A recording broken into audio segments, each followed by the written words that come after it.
So hi everyone, welcome to the Vanguard Publishing 25th Anniversary Celebration Extravaganza.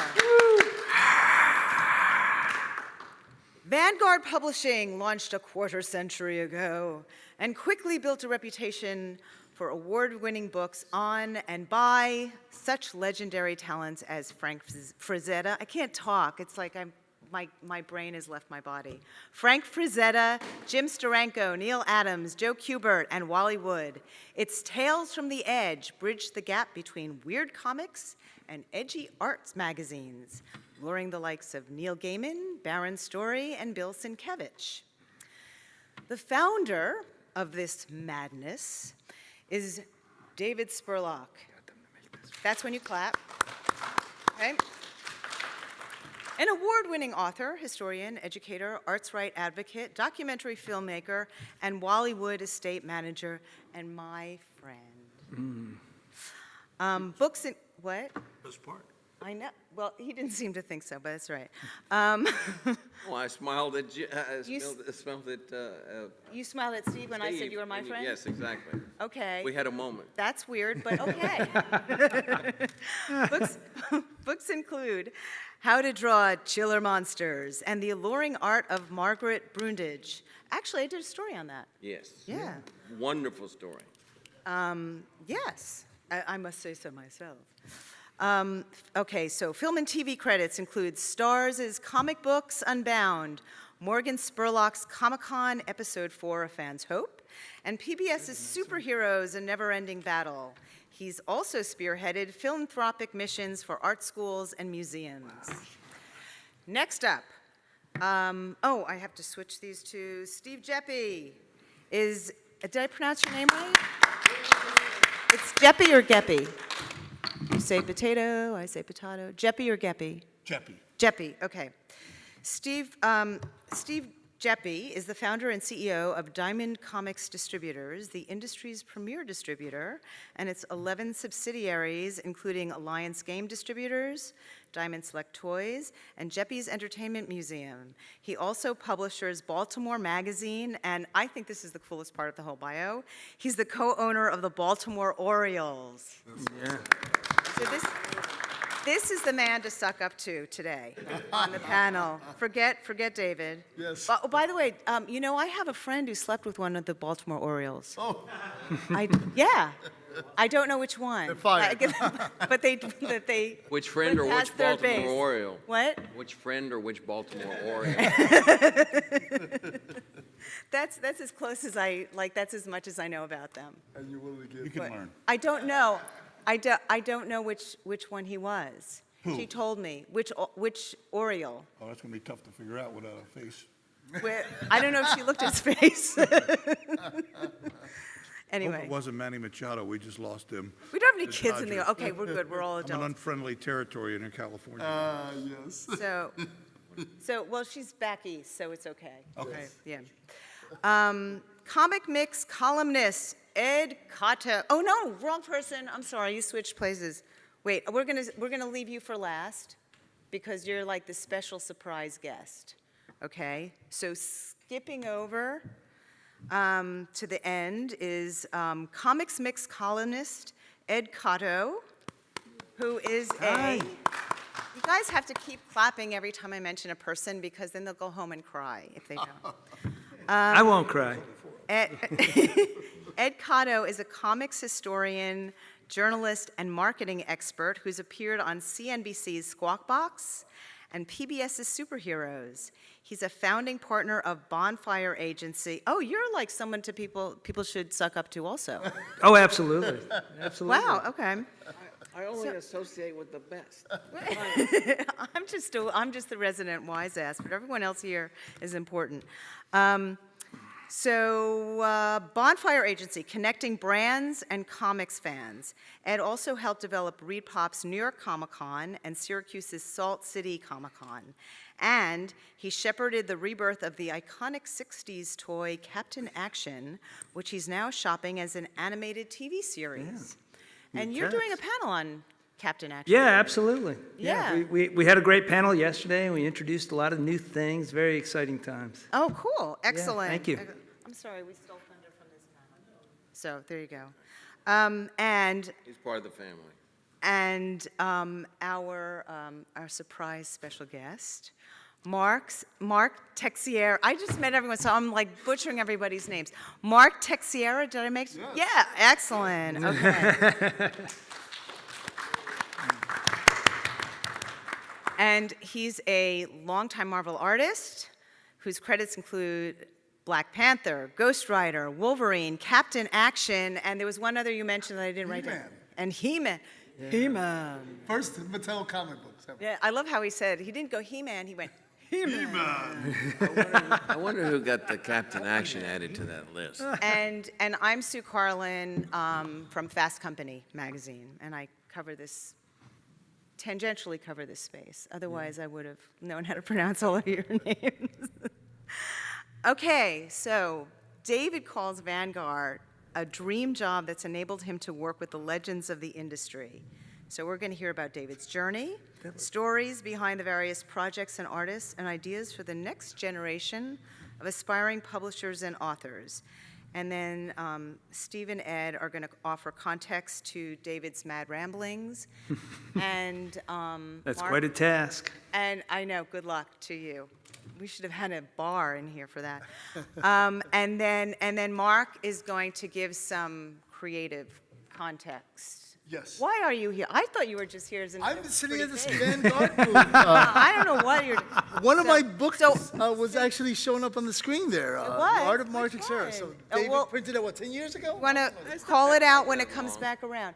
So you have to leave because. Well, I'll be back at the Vanguard to be- booth you have signing and writing my signatures on 50 books. Well, how many books are shipped in from Texas? So you if have I to- don't, he'll punch me in the face. And sketching. So you have to receive your public. So you get to Yes. go. Yes. You get to go first. How wonderful they are. Yes, so welcome all. Do you know what you're going to say, or should I ask you a question? Sure, I've been in this field since 1980. I'm going my 40th year of this thing. Wow. So, having known Dave Spurlock, publisher of Vanguard, it's been wonderful sharing the last 10, 15 years with him, in and out of between shows, and then finally he printed my book, 6, 7, 8 years ago. Probably.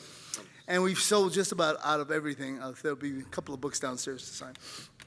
But yes, it's so wonderful to see and be part of something, especially since I was 16 going on 17 and saw my first Frazetta through a window and to see the editor of Ballantine books and begging my mom for the $12 it was, and every day was $1, and I fought hard to get that first issue of Frazetta. And after that, it was Marvel Comic and Earl Norem and John Buscema and Joe Jusko and Joe Kubert and Hal Foster, and of course my prelims are Howard Pyle and N.C. Wyatt from the Brandywine School back in Philadelphia or Pennsylvania. But as I exit my intro, I just want to give my thanks, and also thanks to you all for having just share the experience of bringing the older artists to the new generation and becoming the newer artists that will continue this tradition as we go on in publishing and art and fantasy. So, yes. I was In- going to. Oh, go ahead. Go ahead. I was going to say that, part of what led me to this, when I first got out of school, I was living in Texas. And at that time, it was really pre-FedEx, even pre-faxes. Now nobody even knows what a fax is. But at that time, Facsimile, yes. you still had to be in commuting distance of Manhattan to work in the comics Yes. business. And that's where my heart was already at. But I was in Texas, so I went into advertising and design. But the love of comics never left. And I didn't just want to draw. I was working as an illustrator and a designer, but I also wanted to work with the people who had inspired me. And I'm like, well, how do you work with them? Do you ink their work? Do you color their work? Do you write for them? And then I thought, well, I could publish them because I have a background, production, design background. And so I started working with people that had initially inspired me, like, kind of Silver Age creators like Buscema and Steranko and Romita. And then so really, Mark is like the next generation. And we have that shared love, and so he would get his exuberance and enthusiasm for it. So he always loved coming around, even before we made a deal to do a book, you know, and hang out with the guys at the booth and tell stories. And he'd tell me stories that things that happened before I moved up to New York. So I moved up to New York like in '95, and then all hell broke loose. But so anyway, that was really, Mark is already the next generation from where, you know, I'd been doing some things though, kind of avant-garde things with illustrators like Marshall Arisman and Baron Story. But so you are one next generation. Yes, and Simon Bisley and a bunch of others, Sienkiewicz. And Yeah, yes, and we've got some stuff, more stuff coming up with Simon. Of course. But we definitely want to introduce and move into, introduce new generations to just wonderful work. Someone once said, "Oh, you're the guy that does the book on all the old guys." I said, "No, I'm the guy that does the books on the good guys." So Alex Horley is another what one. did, so you, when you had your book published, so what was it about Vanguard that drew you to Vanguard? And what did it do for your career in terms, what did it do for your art, your career? And then, David, what did you see in Mark's art that made you want to publish a book? Well, one thing about Mark is he can do anything. And he will lean to one direction, he'll lean to another. And I saw Mark leaning toward the cheesecake. Yes, oh, the pinup girls. We all love cheesecake, especially after, you know, a nice eggplant parmesan or something. But Vargas. but also, you know, I was hanging out with like Bill Sienkiewicz. I really want, and different people who I see spread from comics to illustration to fine art. And I didn't like the idea of separating the arts. I wanted to celebrate the creative spirit wherever it may come from. No snobbery, no fine artists looking down on illustrators, illustrators looking down on cartoonists or anything like that. So I really wanted, when we worked on your book, I was trying to pick out, you know, he studied art and trying to pick out things that weren't just comic book. I never want my stuff just to say comics. I wanted to say art. And I like to say, like Kaluta would say art with a capital A. Nice. But how the book birthed, we won't go into that. You have to get back to the book. Yeah. Yes, I'm getting back. I'm going to sign all these Vanguard books before I get punched in the face. But the question she had, though, is, I mean, you could have done, when I first started doing the sketchbooks, there weren't any sketchbooks. There weren't comic book monographs. There were 4 sketchbooks before mine, proper books that were distributed into bookstores, that were perfect bound, that had ISBN numbers. There were a couple of fanzine things like that before. Back in the 70s, there was the Art of Neal Adams, Art of John Buscema, but they were really like fanzine formats. The first ones that were perfect bound, there was a Sienkiewicz, I think, came out through Fantagraphics. Tundra, Kevin Eastman's company, Tundra, had done 2 from these new kids, Kent Williams and George Pratt. And then there was a Kaluta, and I can't remember who did the Kaluta. But no one had a line of sketchbooks until I launched. I launched with Al Williamson, that was about 1998. But I had done this Steranko thing before that that got a lot of people's attention. We did at least 10,000 copies on the Steranko. We call it Steranko Graphic Prints of Darkness. It'll pop up there. I was going to say, what did you allow Mark to do with his book that maybe he couldn't do in comics? Was that the pinup girls, or what was? Well, he came What over, did- he what came was over ha- to my house, and I had this huge art collection, and we just went through everything. And so he picked and chose, and basically we started with the comic book era, and we worked through the illustration and the covers, and so he just figured out his pacing as to how he wanted it. But his Vanguard enabled you to showcase a greater, I guess, a greater expanse of your work than Well, bringing you were it all able to do together it just through. under one binding. Okay. Yeah. And for not to be limited to the concept of being comic booky. is what I try to do. I try to give a little class to it. I want to turn people who aren't reading comics onto these artists. That's really one of my constant goals, is if someone sees the book, it's colorful, it looks interesting, they don't know what it is. I've literally seen people do this in bookstores. They pick it up, they start to thumb through, and they think, oh, it's comics. I don't read comics, and they set it down. I want them to pick it up and see beautiful art and not even know. I really rarely show a full page of comics unless the subject we're discussing is the storytelling, the art of the storytelling, panel to panel, continuity. You know, that's like a whole different art than illustration. I usually kind of focus on individual, just beautiful renderings and things like that. I have his book has oil paintings in it, things you might not expect to see from art. So the comics collectors who know his name, they already know the comic side. They know Ghost Rider, they know Wolverine, and things like that. So they're pulled in by the name. But, you know, if there's anything unique, is that there just weren't monographs devoted to single artists focused on illustrators of comics much before I launched Vanguard. That was kind of the goal. So I have a question for Ed and for Steve, but before I ask them that, I want to make sure, Mark, are you okay on time, or do you need to leave? Yes, needs I to will, leave. I will I'll be the enforcer. He needs to leave. find my exit, my Okay. egress. And, Oh, yeah. So wait, just one. you. Get out of here. Yes. Where will you be when they? What booth are 1709. you at? Vanguard 1709. Okay. Oh, you'll be at Vanguard? Oh, great, okay. He's Awesome. down there. hope to see you guys all. Okay, come visit him. He gets very lonely. Come say hi. Okay. Every This time has he been sees tight. every time All he right. sees a pretty woman walking by, he says, "I'll draw you. Come into the booth. What am I, chopped liver? No. Anyway, so, Come into the booth. He'll draw you." okay, so Ed and Steve. So give a context, a sense of the landscape 25 years ago, as Vanguard was just entering the market. What was the landscape like?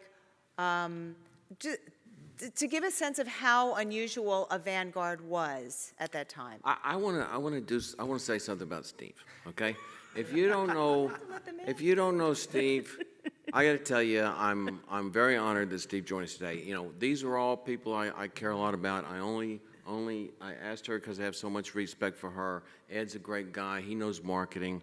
But I'm very flattered that Steve came today. He doesn't do, unless he's speaking to retailers, I don't think he does a lot of regular Comic-Con panels. So I'm very honored that you're here. And I cannot imagine, I have a great imagination, but I can't imagine what the comic industry would be today without Steve. That's very kind of you, Dave.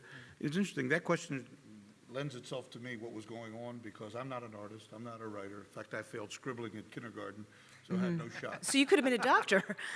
And I think back to when I was a little kid and I was reading comic books, I was cognizant, I guess, of the artists changing, but I didn't know who they were.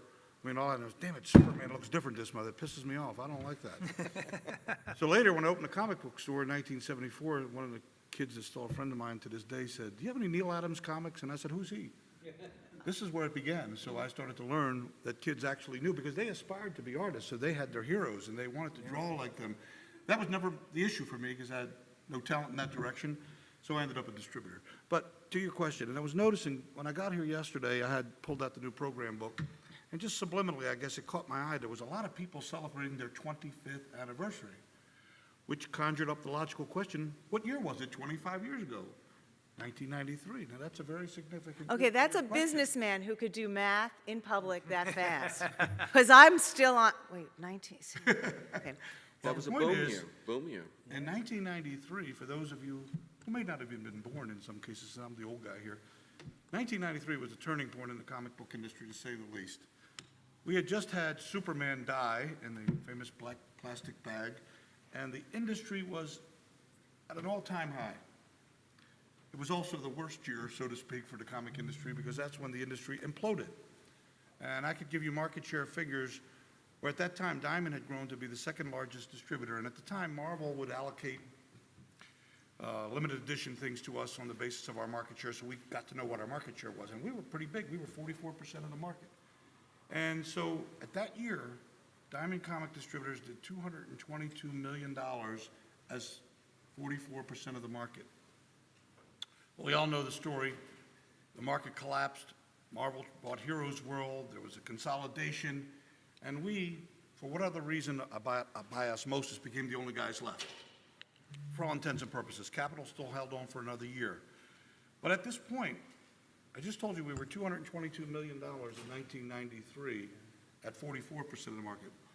When we became what, for all intents and purposes, was 100% of the market, we were doing 168. So that gives you an idea of the incredible half-sizing that the industry did at that time. So to the point I remember of all the trucks. How many trucks did you have? oh my God, we had location, because speed of delivery was critical and there were so many other distributors, you had to get to each city as fast as lightning so the other guy didn't have the books first. I had locations in 30 cities. And it was just a nightmare every week trying to get the books to every location. In fact, if a comic store was on one side of the street and the other one's on the other, and UPS came this way and went down that way and came back to him, it was like life-threatening because the comic customers were so fanatical, they went where the absolute fastest you could get the books. But the reason I bring this up is in accidentally thumbing through the program book and noticing subliminally that there was a lot of guys 25 years, it made me ask what year it was, and it brought it to 1993. Well, what I want to say about Vanguard is, do you know how many comics companies had started around that time? Yeah. It was like the world was on fire before the implosion. Everybody wanted to be a publisher. The reason I'm bringing it up is a compliment to Vanguard and those who did survive. There weren't many. And because the product that David produced was upper echelon, it was also at a time when bookstores were beginning to start to carry comics, which lent itself more to the product. Because it would be hard to survive just on the comic book store's orders if you didn't have the bookstore market at the time. So David goes out and puts out things on the kings of the industry, the Frazettas of the world, and all these people. And it's because of the quality that he was putting out. And I'm just trying to blow smoke to him. No. But it's the truth. That's why they're still here. And a lot of companies aren't. Now, there's been a resurgence of some companies who tried to make it back because with the advent of the movie industry, everybody thinks that all they got to do is start a comic book company and maybe they'll get lucky, and maybe they will. And then some movie producer will come along and say, I want to do that character. But I thought it was important to mention that because I don't know why I noticed that, but it just, the way my brain works with the numbers, I just saw that and I thought to myself, wow, that could be pinpointed as a critical point in time of the change in the industry as it relates to not only distribution, the consolidation, but when you think in terms of the internet coming along and eBay coming along and the tremendous change that we've all experienced, you had to be very adaptable. I like to think that my company was that way too, and that's why we survived. And thank God we did, because the industry is really, in the grand scheme, a small cottage industry, and we've been battling really since the 50s. The Rodney Dangerfield syndrome, I call it. In the 50s, comics would come under fire, the Senate investigation, Kefauver commissions, McCarthyism, everybody thought you were either, Elvis Presley was bad because he was going to make you a juvenile delinquent, comic books were bad. A lot of those other industries survived that and got away with it. We kind of got stuck with it. So the 45 years that I've been in this business, it's been my mission, or what small part I can play, to try to get comics raised to the level of credibility that they are now. And recently, you probably read, I just did a deal with the Library of Congress to actually close my museum in Baltimore, which has existed for 23 years. And quite frankly, if you don't know, prior to that, there was Diamond International Galleries in an office building that was just a showcase place for 11 years. So there's been 23 years, my now sad Baltimore friends, of having exclusivity. But my goal was to have comic books elevated to the level of credibility that they really should be. There's really only two true American art forms, it said, and that's comic books and jazz. And That was the exact same goal. Dude, baseball. But my museum was right next door to the Orioles Camden Yards, and I thought, man, this would be a great location.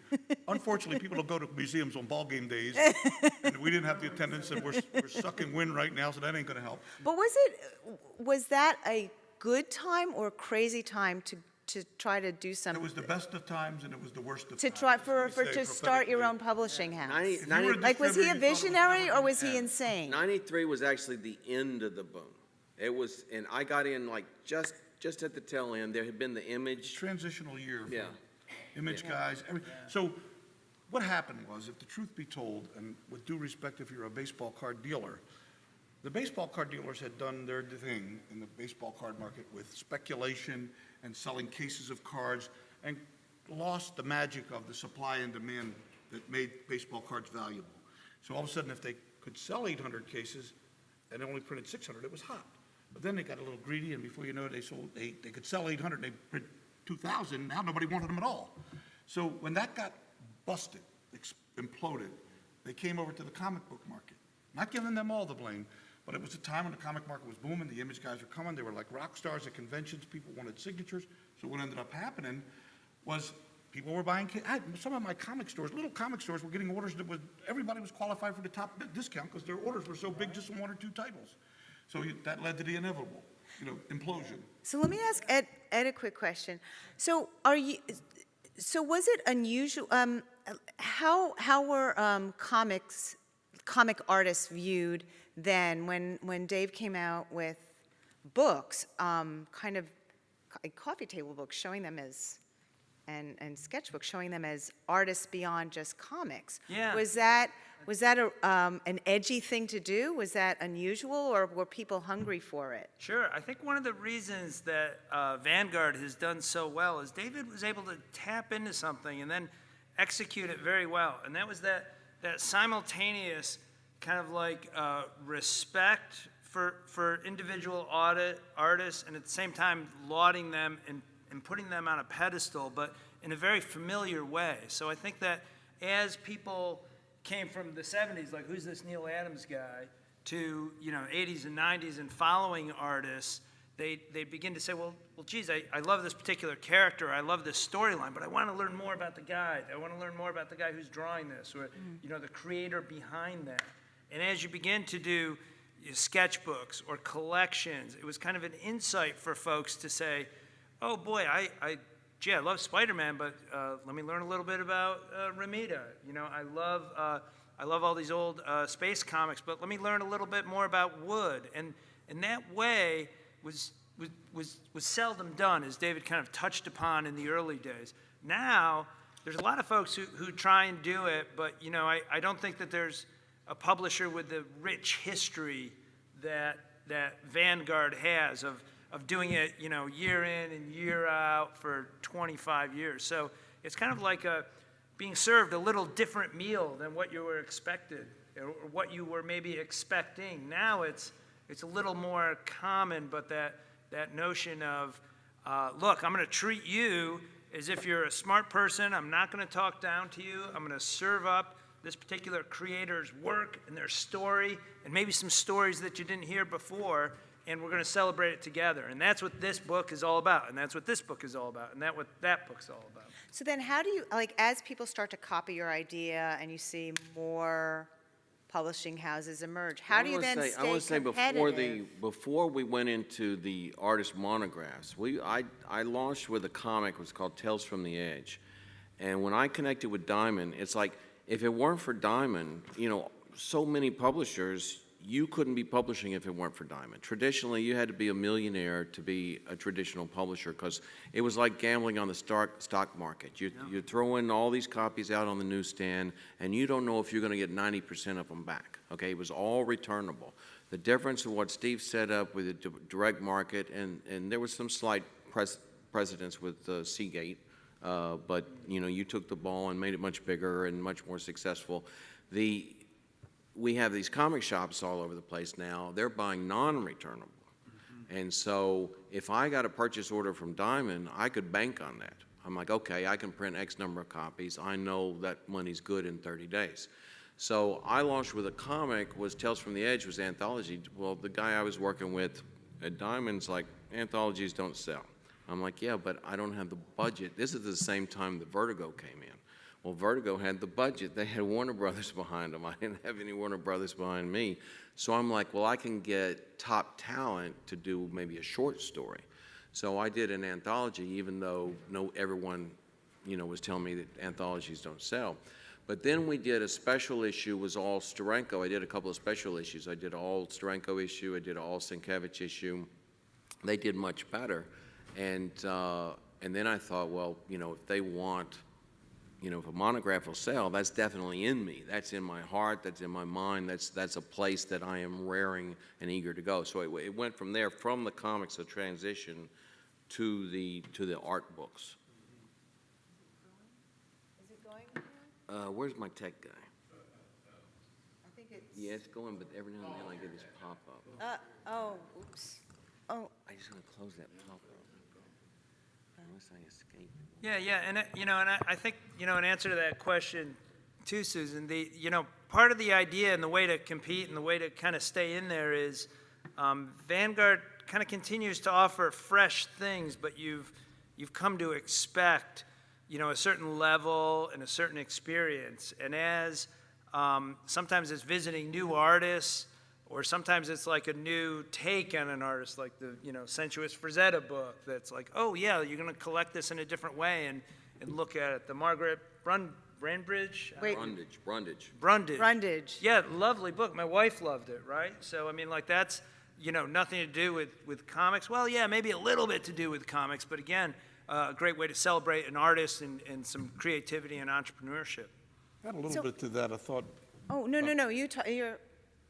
was You're thinking, here to talk. If you go back to the beginning, so to speak, of comics, it's been said that a lot of the comic artists back in the late 30s, early 40s were really doing comics because they couldn't get, quote, a real job. Right. Now, there were some that were smarter than others. The Will Eisners was a real businessman, and Alex Raymonds of the world that commercialized. But a lot of them, but yet they were dedicated to their work. And no matter how little they got paid, or what they might have rather been doing, they were very great at their craft. So you watch the industry grow through the 40s. Comic sales were going tremendous. Of course, they were 10-cent items, but they were tremendous. But into the 50s, everything started to change with the whole, as we called the McCarthyism era. It was a very conservative movement. And as a result, comics took it on the chin, if you will. But when I first got into this, I was pretty much, I got into it for back issues. Didn't even carry new comics at first. But then when I got into it, we only had comic books. We didn't have trade paperbacks. We didn't have anything that had a higher cover price than what the current comic was. But there was one book that kind of lends itself to our conversation and what you said earlier about there only being really 3 art books, was How to Draw Comics the Marvel Way. It was very generic. It didn't say how to draw them the John Buscema way. It didn't say how to draw them the Frank Frazetta way. Right. It said how to draw comics the Marvel way. And that book sold forever. It was like there was such, what it told me was such a desperate need for something like that for the people who, none like me, didn't have, but they had the desire to be artists. And I tell the story all the time. I was in San Diego not so many years ago, and I ran into Dave Dorman, and the other guy introduced, says, this is Dave Dorman. I says, I know who you are. He said, no, you don't know who I am. I said, no, you're Dave Dorman. You the guy did the Star Wars. No, you don't know who I am. What do you mean? He says, remember that little kid used to come into your store on Geppi's Comic Book? Lo and behold, he ends up becoming a famous artist. But that's what was happening in these little comic book stores around the world. Some of these, I didn't have the gene. I didn't have the desire to be that guy. But they did. They wanted to be writers. They wanted to be artists. And their heroes were these people. And David comes along with Vanguard and shows them how these guys should be presented. And it really is fine art. I own a piece of art that, to me, is one of my proudest possessions. You know the original movie poster, Snow White. Very rare, very valuable, but there's more than one. It's not a original. That's got done by Gustav Tengren. I have the original art to that poster. Now, I can't imagine anybody standing in front of that and looking at the eyelashes, the pencil detail on pen and ink, that Gustav Tengren, and not calling it fine art. It is amazing how talented people are. And a lot of people don't realize that because comic artists were doing pen and ink and things like that, they were artists. And there was a lot more tools today than there were back then. And so when you're a young aspiring artist or writer, and you got a book in your hands that just gives you more than you've ever had in the way of how to become them and how to do it, it was a great service to the industry when things like that came along. And I'm, again, not blowing smoke on Dave, but I want to pat him on the back because while he made some nice comments about Diamond's importance and our involvement, we're all part of the puzzle. You know, we can't, any one of us wasn't around, a lot of things wouldn't happen. So you might not look at what you did as a critical piece, but trust me, nonetheless, it was a very important piece because that extension that went out to the young audience that continued to develop. Look at this place we're in today. How many people, how many fans are just, they're just crazy about what they see, all because things like that exist. And what I do you- stop and think, when I look at the, say, Comic-Con, and I'm like, I really don't I either don't believe or can't imagine this existing without just a small handful of people, including Jack Kirby and Frank Frazetta, amongst others, okay? But if you stop people walking down the aisle and you ask them if they know those names, they don't. But as we've had a little time behind us to see it, we can see it grew from that. And whether they know the names or not, it grew from that. So sometimes you have influence you don't know, but sometimes the smallest little comment means the most to me. And one day I was walking down the aisle here and I got tapped on the shoulder and I turned around as Neal Adams. It's very unusual for Neal to not be behind his booth. He doesn't tend to do panels.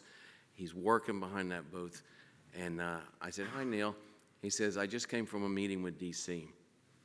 I said, "Uh-huh." He says, "They want to do a line of Neal Adams' book." I said, "Well, that's good." He says, "I don't think you understand. They're not doing Batman by Neal Adams. They're not doing Green Lantern by Neal Adams. They're doing the Neal Adams series." I said, "That's really great, Neal. Why are you telling me?" He says, "It's because of you. You proved to the world that a comic artist's name can be a brand." And that, of anything I've done in my whole career, just that thing, it, just means a lot. So it's your fault. Well, so now we have shirts. I have shirts at the booth. Frazetta shirt, the Steranko shirt, Wally Wood shirts. Uh-oh. We're getting people interested in questions. Do you want to take some? If we have any time, please. Couple of things. One, when I started Comico, and I took it over as just a regular fan like you, instead I was a customer, and I suddenly had a company out of nowhere. I did pick up your books to understand more about the role that I had, because there's no book called How to Be a Publisher. No one actually has published that book. You know what I mean? How to take over and manage it and evaluate it with companies. Like, could you publish me? I want to be an artist, et cetera, et cetera. And so instead of just giving it to someone else and saying, I don't know, I'm a knucklehead, I decided to do the stuff. But the other thing I wanted to comment is you mentioned 1993. By the way, December 96 was the time when Marvel filed bankruptcy. Okay? That was the more cataclysmic, because when they made that bonehead decision a few years before to get Heroes World, it was one of the world's stupidest decisions. It should be published as an arrogance that Perlman did. But the thing that I want to mention as a positive thing is that when I entered the industry, the first person I called was Steve Geppi and asked him, "Can Comico come back to life?" And he said, "I don't see why not." And I said, "Let me take care of any problems that happened with Comico before and make good on that." That's the first thing. Second thing is, I can't tell you how many publishers, including now, Tony Caputo, would tell me that if it wasn't for Steve Geppi, he couldn't even make his print bill, because he would advance him the money to print the damn thing so he could go ahead and do that. If Maxwell didn't collapse, he would still be in business. The other thing is, from an ethics point of view, if you're doing marginal, we weren't doing marginal, but there are many publishers who were. When you're doing marginal, you're only making a small margin. You must count on that money, that paycheck. And the paycheck was, I can tell you without any question, that his word was absolutely good. Whatever came, if it was a 2% discount, no matter what, it was on time. There was never a hassle. If there was any mistake, it was just an administrative one. None of those, sorry, I'll pay you next week, or hamburger today. Highly, highly ethical. The fact that there's such a payment system where the apparel business, Macy's, will come up with every excuse under the sun not to pay you, will come up with every kind of sticker that didn't come out correctly so they can delay the process. None of those issues are there. Super highly ethical. The whole company, the whole industry. I have to interrupt you. Do you have a question? Yes, my question is primarily, I don't know, I just feeling nostalgic when he started telling me about the industry, and I said, yeah, and I suddenly remember, he took me back like a time machine, what was going on. No, that's very kind of you. Thank you. But it was self-serving too for doing it, because we needed to survive. And I'll give you a good example. In 96 or whatever it was, 95, whatever when Capitol was the last remaining distributor other than us, to their credit, they hung on valiantly for a year. As a niche distributor, they went from 20 locations to 1 and became more of a niche distributor, and they did an admirable job. And when the time came that I got the phone call, so to speak, from Milton, who and I have remained friends for many, many years and still are, a lot of people thought, well, why don't you just let them go out of business and you'll get all the counts automatically? And it was probably relatively true because there was nobody else. However, my position was I needed them as much as they needed me, because if they went out and all the publishers didn't get paid, I would have a problem because I wouldn't have suppliers. That's pretty So smart. we ended A up lot of cutting it. people wouldn't even thought that way. Well, we cut a deal. They walked away with their head high, a good, nice chunk of money, and everybody got paid in full. So I hold that in my heart as one of the proudest moments, because even though it was self-serving, I had to do it, I was able to do it. And I just told you the numbers went from 222 for the 44% of the market to 160 for the entire market. So it was quite a juggle to manage when my business was half. So when you lost Marvel, when Heroes World was, when Marvel went to Heroes World and said, not only are we going exclusive, we're not going to carry anybody else's product, every distributor lost 35% of their business. So we were able to cut the exclusive with DC that gave us the other 56% that we didn't have of DC, but it was still not making up for Marvel at a time when the industry was half-sizing. Did you ever have any kind of dicey times when you had to juggle, just over the course of 25 years with ups and downs in the business, did you have to do anything kind of innovative to keep going? Actually, very early on, like in '94, there wasn't enough money, and for some reason, I've got this strange, maybe philosophy or spiritual thing where it's like when the chips are down, try to take some kind of quantum leap. And so in '94, I'm like, I don't know if I can keep this thing going, but for the hell of it, I put out twice as much product.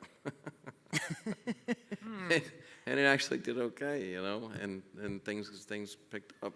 So, you know, I actually feel like I'm getting a little older and I'm getting a little slower. I'm turning out less product, and I'm torn between, I've been doing a lot of shows because that's one of the things I do a little different is I work closer with the artist and keep that relationship. It's not just a matter of let's get a book out, that's a normal publisher relationship, but I tend to work with the artist, help them in any other area I can, and we do a lot of conventions together.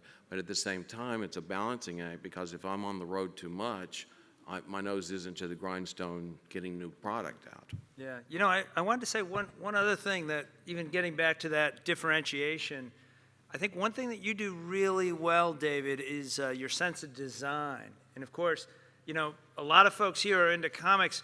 You buy a comic on a weekly basis, and then maybe you put it in a bag, or maybe you put it in a box, or maybe you have it in a pile, and it's a certain sort of experience. Whereas a book, you're going to either keep on your coffee table for a little while, or by your nightstand, or put it on a shelf and refer to it. And I think that, you know, you have especially for a publisher, you have a very natural sense of design. So when you leave one of the Vanguard books on your coffee table, and, you know, your non-comic book friends come over, it looks great. And it's like, what is this? It's not, you know, a garish thing. And I think that you don't necessarily rely too much on the artist. I thought it was very insightful what you said about how much you use comic pages, you know, to promote your books.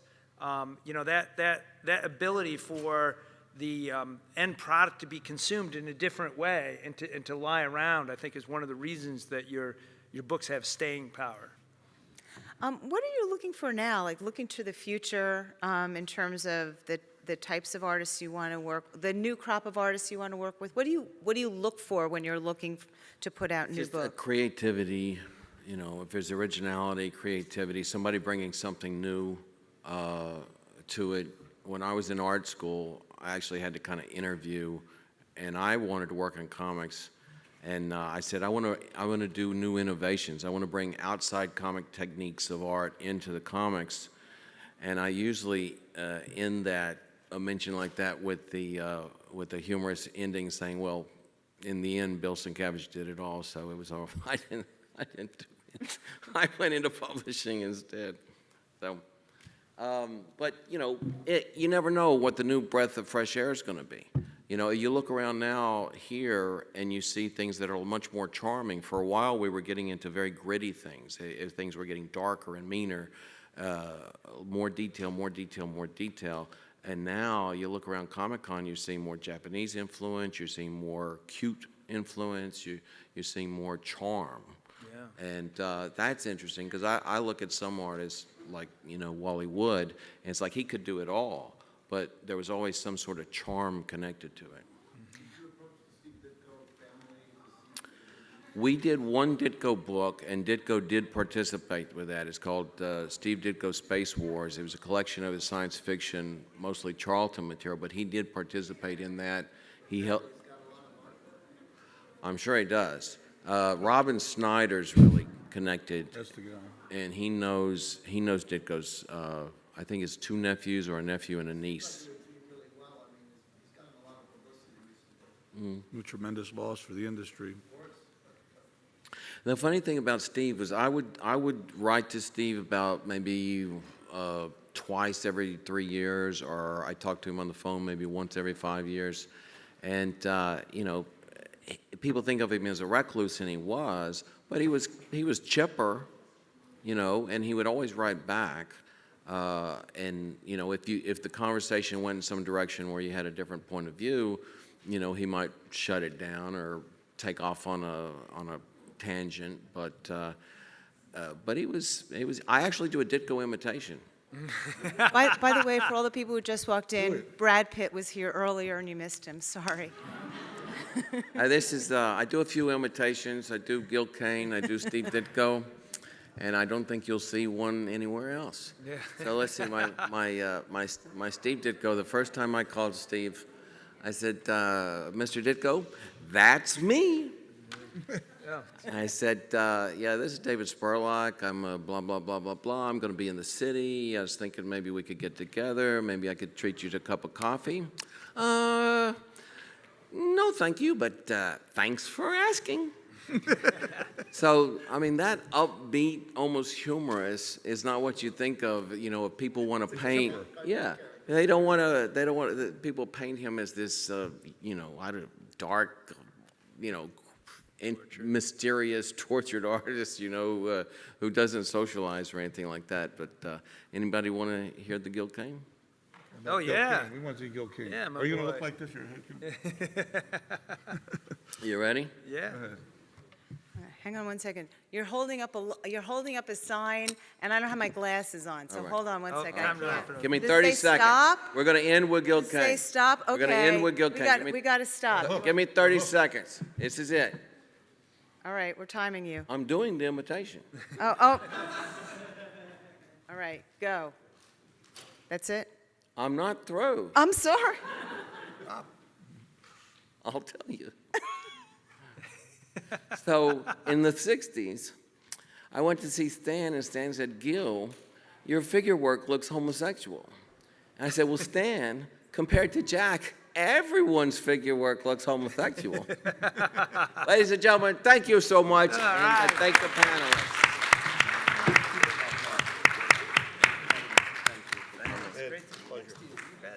We're being hooked. Yeah. Andrew, That's okay. how you been? Very good. I wanted to try.